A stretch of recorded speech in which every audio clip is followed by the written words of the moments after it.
हमारे यहाँ के रामलीला जिसकी शुरुआत संत तुलसीदास जी ने मध्यकाल में की थी, जिसकी आधारशिला त्रेता में ही महर्षि वाल्मीकि ने रख दी थी, उसी को आधार, वही आधार बनकर के आगे बढ़ी।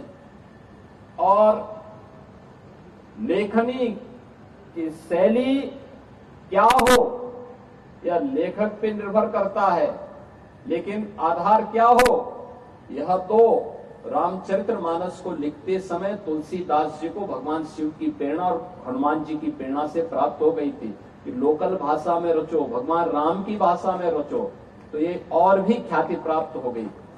और रामचरितमानस को उन्होंने अवधि में ही रच डाला। कौन ऐसा परिवार है उत्तर भारत का जिसमें रामचरितमानस में सुंदरकांड का पाठ उसके घर में न होता हो? कोई भी मांगलिक कार्यक्रम होता है, लोग अपने घर में सुंदरकांड का पाठ करते हैं, लोग अपने घर में अखंड रामायण का पाठ करना प्रारंभ कर देते हैं। हर सनातन धर्मावलंबी इसके पीछे जाता है। और इसीलिए अयोध्या में कला और साहित्य से जुड़े हुए इस महोत्सव का शुभारंभ कि वास्तव में यहीं से इसकी शुरुआत होनी चाहिए, लेकिन हम पिछड़ गए। यतीन्द्र जी ने इसको फिर से प्रारंभ किया है, इसको और अच्छे ढंग से आगे बढ़ाने की आवश्यकता है।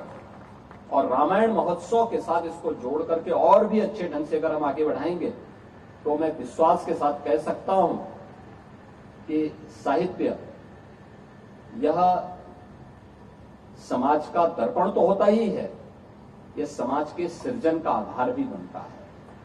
समाज अगर सृजित होगा तो वह एक सकारात्मक दिशा में आगे बढ़ेगा।